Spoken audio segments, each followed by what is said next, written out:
Listener discretion is advised. The opinions expressed on this podcast are those of the individuals, and they do not reflect any official view of the United Steelworkers, USW Local 105, or its officers or sub-board members for officers.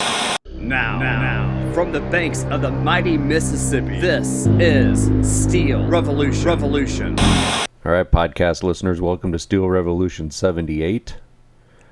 7-8. I'm Roy Hutt. Brad Grieve. Sean Geisens. Oh man, that was a good radio voice, Sean. All right. We continue to give you these short podcasts. Again, we're not spending a whole lot of time on these other than to inform the membership of what's going on during the pandemic and a little bit of what's going on outside of here that can affect our membership. So, June business meetings, committeeman's meeting, board meeting will be on at the hall, and what they look like, we don't really know, but I would say watch the Forerunner next week, and we'll have more information out in that on how things are going to work and what's going to happen. We do know they're going to look different, so we're going to have to be distance apart. We'll get that set up. We'll have a limit on the number of people we can have in the hall, so we'll put the details together on that and put that out. So. And again, the International Convention, Constitutional Convention, has been postponed till 2022, so there will not be any voting, any nominations, or anything for that. The hall for right now remains closed. I imagine that's something we're going to have to talk about going into next week with getting business meetings started. Again, call the hall, make an appointment, 563-355-1181. And I don't know, I'm debating on whether or not we ask people questions on if they're sick. Again, no different than the company or working around your coworkers. If you're sick, if you're off due to COVID symptoms, don't come down to the hall. Yeah, if you're sick, let us know. If you need something, we'll find a way to get it delivered to you. I mean, in today's world, electronically, cell phones, we can send pictures of stuff, documents. But yeah, same goes for the business meetings. I mean, if you're sick, don't come and expose everybody else. Let us know what's going on, and we'll figure everything out. We can get you information if you can't find it here or in the Forerunner. Grievances are currently being filed in different departments due to the schedule changes. Yeah, I think we need to go to the beginning on that. Everybody will be back June 1st from layoffs, voluntary layoffs. Sean will be back. Yes. But the company still has everybody on reduced schedules, which include, except for the plate mill, labs, and FSD. And then we've said, hey, what are you doing? Are you going to change the plate mill labs schedules? And they don't know. But we requested a 2-week notice. I mean, if you're going to, people have to change daycare or whatever it is, just change their pattern. We want a couple-week notice. We've never agreed with reduced hours. We try to make that clear. People want to be concerned about that, and they want to point the finger at us, but that is not us. It's part of the contract that they can do that. We don't think it's a long-term solution. So I don't know where we're at. We're still kind of in the short term trying to figure out what businesses are going to be like going forward. We've got a lot of things with our company. We split. Elliott Management still owns a big chunk of us, so there's a lot of cost cutting going on, which we don't agree with.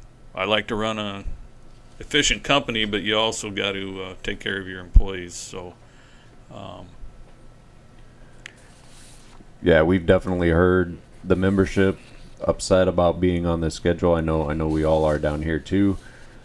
And at this time, like Brad's saying, it's not a long-term solution. We know things are things are rough, but at the same time, it's not a permanent solution also. So if there is a reason for a grievance, your union leadership in your departments will certainly be filing grievances on that, and we'll be hearing them. We don't know, can't be for certain on what would come out of them. Who knows what would happen? I do think, at least for me, won't speak for Brad, or he could chime in, but going through this stuff, it certainly has pointed out where there needs to be some improvement in language, or try to improve language come next contract on some of these things. So it's not a permanent solution, and we can get some other stuff hammered out with language on when stuff can and can't be done. The other thing with this, that really confuses me, it upsets some people, and it's a concern no matter how you look at it, but we're on short schedules, and then they want to offer extra hours. So with that, our main contractual issue is we got to follow the overtime agreement. If it's an overtime shift, if it's a shift where a crew where they've been let off that day, the whole crew, such as Sundays or in maintenance and ingot, maybe with the split weekends, those need to be offered by seniority, by crew and classification, the people that would normally work that day. So even if we're on short hours, we got to follow the agreements that are in place, and sometimes it's not that easy to figure it out. But it if you think about it, it does become clear. I mean, what is overtime and what should be done by seniority basically is, hey, my shift, and we're going to bring people in, then it needs to be done by seniority there. We're still sitting at 10 confirmed positives. There's been no positives. What was in your article, Brad, since the... April 27th is the date I have, so we haven't had anything since then. That doesn't mean the virus has gone away, and with our states, especially Iowa, opening up, Illinois loosening up a little bit, we need to pay attention. Ask people out here, if you're sick, stay home. Take care of yourself on the outside. Do whatever you can to protect yourself and your family, and if you do get sick, stay home. We still have our COVID policy in place. Contact medical. Let them know you got symptoms, or if you've been diagnosed by a doctor or taken the COVID test. Give them that information, and we'll work through that. Yeah, it is important to call medical with your symptoms and get that started. Get your name on a list. That way it speeds up and helps the process of following that agreement. With that agreement in place, there's really no reason not to. There is no reason to not stay home. And we did get another supply, another 500 masks in here. We're selling them for $3 a piece. So if you want them, I know Sandy Conway has been bringing some into the plant and selling them, but we can find ways to get them out, or you can stop by the hall, let us know you're coming, and we've had people buying 5, 10 of them, and then probably selling them out at the plant, or maybe they need them for their family. I don't know, but yeah, we got 500. If the supply gets low, we'll look at buying more. Yeah, I mean, if you need them and you want to get them in there, contact your union rep. We'll see what we can do. And it said also, if you are calling in and you can't show up to work due to symptoms or whatever, I would also call your union rep along with medical to make sure things happen in the right way and the right process is followed. The voluntary shared work program, we're coming down to the end of at least our group 1 that will be entered. Again, the state's been working on that with an HR guy in HR. We've been contacting him, Andy Miller there, and has been working on getting everybody in, everybody that we can in. We started with a list of about 90 plus members that needed extra paperwork turned in, or something was wrong with the paperwork, documents, whatever. Who knows? we don't know. We don't know where the issue's at. But ultimately, Workforce Development's the one holding the cards here. They said they needed stuff. I know Bart and myself have been making numerous phone calls over the last week and a half or so to get people in. I think we're down to maybe below 20 people. We'll get another list today, but the first group will be sent off to Workforce Development this today, later on today, and we don't know what happens from there, if more people can go in or not, but we'll at least get this first group in and see what happens.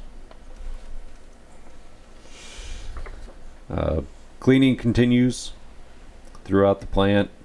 Again, I think we brought this up last time. There's disinfectant refill stations or bleach stations in plate mill across from 12 heat treat restrooms. Flat sheet in front of the office area in building B818, and in rolling by 3 cold mill, there's one. Johnson continues to use the fogger. ABM continues to clean, and Johnson saw them and our FSD crew. Also on the COVID front, if you've seen the barricades out there, it's been edicted from top down that if we do have another positive case at the plant, then they will start screening people coming in. They had tried it with some salary people several weeks ago, and then pulled back, didn't need to do it. The other thing is they're saying that it's possible, they're being told they may need to do this starting the 1st of October through November regardless. So it'll be interesting to see. To me, if we're going to do screening, we need to do it, set up a tent at each gate and do it as people walk in rather than in cars. But the company believes they can do it in a car. I think it's dangerous, and especially when you get into cold weather, we're going to have issues. But we will see what happens. Hopefully we don't have to do it. I know on one side of it, people believe there's a protection for us if people aren't, if they come in with a temperature, but most of the data I've seen, the low grade temperatures really, you got more risk with people that are asymptomatic and don't show any symptoms at all anyway. So really it comes back to what we've said about 5 times on this podcast. If you're sick or don't feel good, or take your temperature and you've got a low grade temperature over 100.4, call medical and stay home. I just want to, make sure we stress that, this is to inform you guys. You guys drive by that parking lot every day. You can see it's roped off now or blocked off, and there's no cars there. So, of course, everybody's going to have questions. This is only here to inform. This could happen. Just as soon as the company or corporate say what they want, they could change their mind. So again, it's just to inform you, be aware. It could happen. It could start. You may go home, be off for 2 days, and come back in and they're screening people. So just be aware and watch for it. Brad mentioned there's more masks down here. There's also more masks at the plant. If you need one, contact your coach. Should be able to get one from the safety people. And if you have any issues, get a hold of your union rep. Got told there's plenty of disinfectant, plenty of bleach, plenty of hand sanitizer. There's plenty of that. So make sure you're using it. Voluntary layoff, like Brad mentioned earlier. Last people left on a voluntary layoff, that will end June 1st. We will be back. Everybody will be back at the plant. Those people are probably getting a phone call this week and doing a screening over the phone prior to returning. So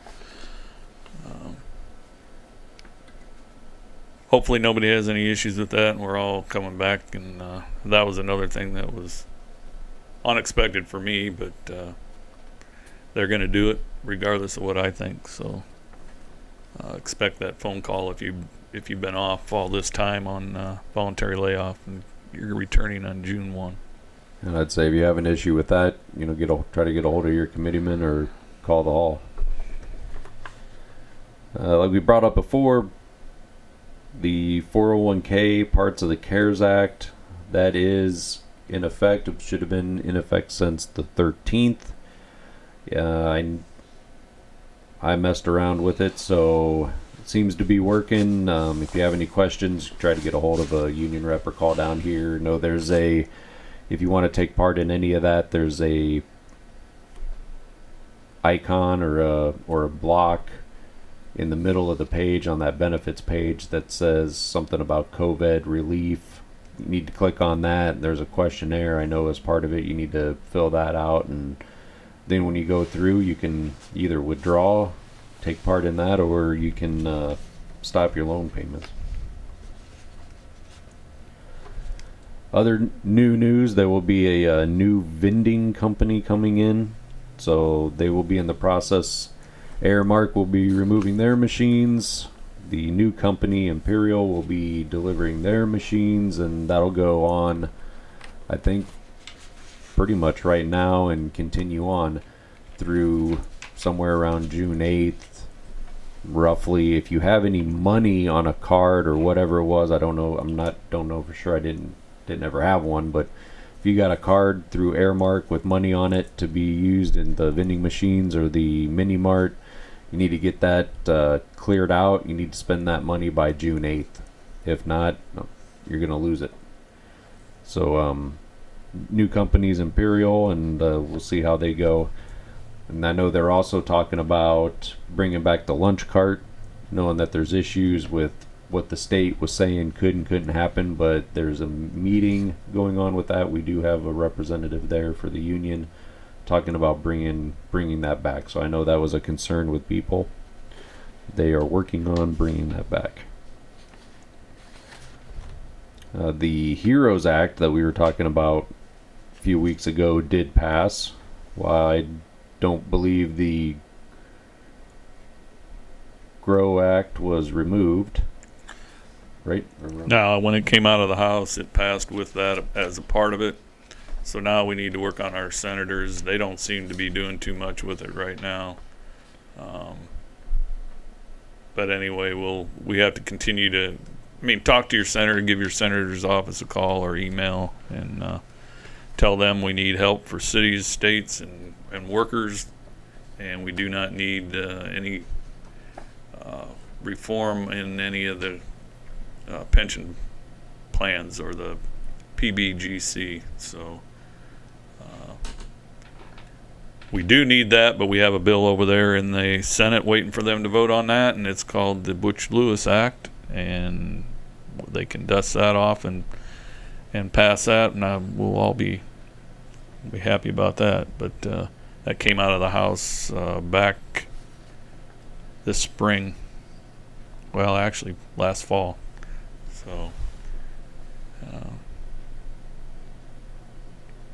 keep an eye on what's going on politically. The state of Iowa, we're trying to get some things going. I've sent out some stuff around signing a petition to get some standards set by our IOSHA. We can't get anything done federally. Maybe we can get something done in the state. It's going to be an uphill battle, but I think people need to speak up. This COVID's going to be around a while. We need some standards and some things that companies,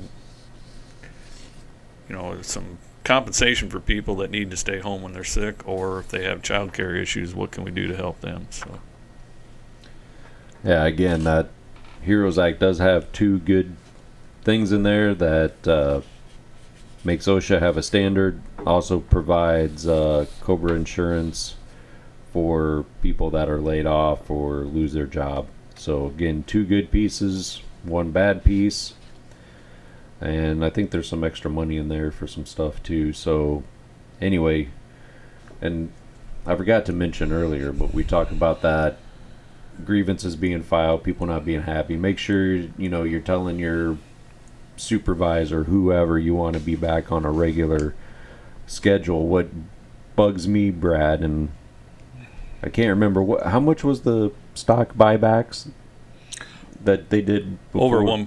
Over 1.5 billion. Yeah, over 1.5 billion spent on stock buybacks.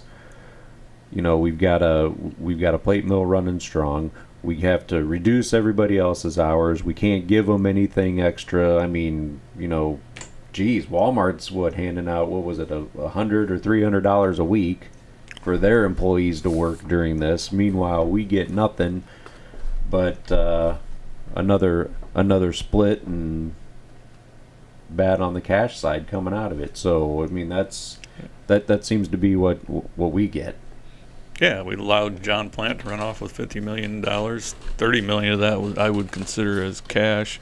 I don't know how they did it, with stock or what, but $1.5 billion in buybacks, and then they bought out $300 and some million worth of salaried pensions with the cash that should have went into our pension. Some of it should have went into our pension plan. I would say half of it at least.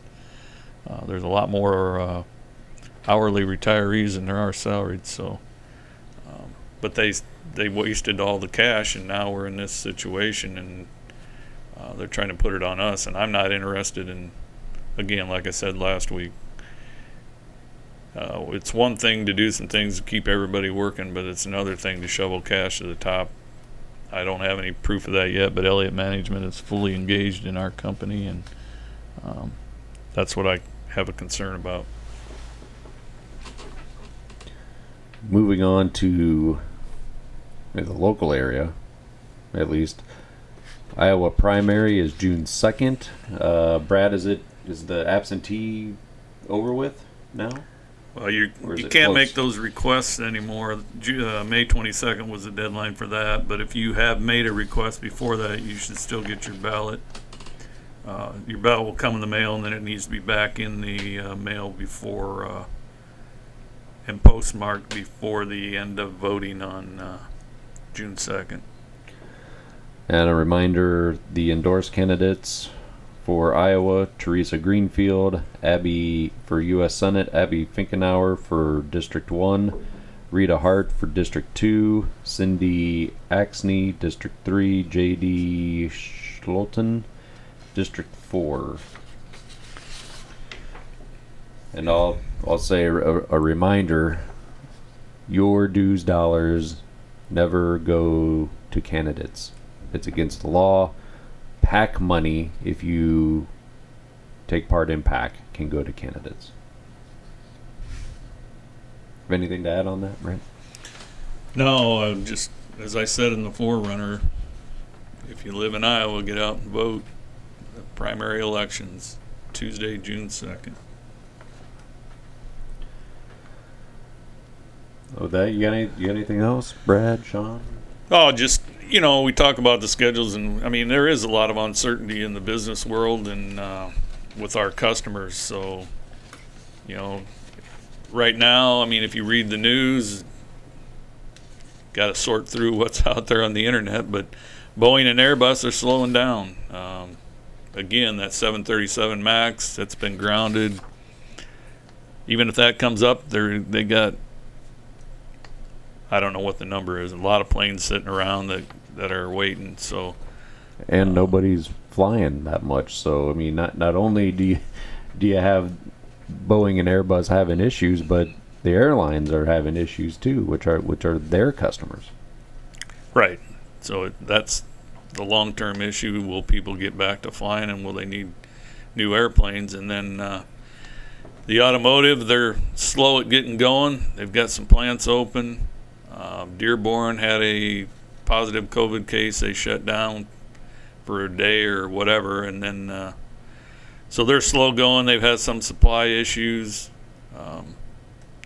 Then on the other side, are they going to sell vehicles if they do make them? And then we're hearing rental companies are, Hertz went bankrupt, and they got cars parked in stadiums across the country, and are they going to be buying new vehicles? We don't know. So there's a lot of uncertainty out there. That's legitimate, and we're going to have to see what that impact is on us. We do have some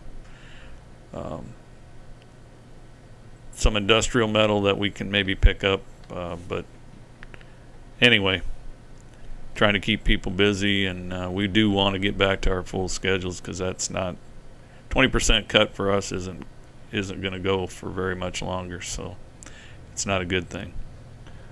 Yeah, and I know Bart pointed out in the article he read that the rental car places make up 20% of new car sales, so that's quite a chunk. Yep. And we'll continue to communicate what we know when we know it. Look for information here in the Forerunner, in the podcast, Facebook page, and then I will get this stuff posted up on the website. Most importantly, make sure you're keeping yourself safe, keeping your family safe. Wear a mask if you choose to. Wash your hands. They got the hand sanitizer out there. Make sure you're cleaning your PCs, your areas, your mobile equipment. Social distance where you can. Sean, Well, hello, Roy. where can people find Brad? us? Well, you can find us on our Facebook page, Steel Revolution Podcast, USW Local 105, the Lipson website, Apple Podcast, Podcast Addict for Android devices, the iHeartRadio app, Radio.com app, Spotify, the Locals websites. Looks like we're almost everywhere, Sean. Oh, I have the men's restroom here at Local Oh, 105. yeah. Forget that. Make an appointment first. Make an to come appointment. by, yeah. Make an appointment, buy a pint glass, and you're good to go. All right. We're good. Yeah. Hey, Sean, Yeah, Roy. don't forget to say something good about your union. Every day. All right. Till next time. Take care. Stay safe. Steel Revolution is a production of Steelworkers 105, Bettendorf, Iowa.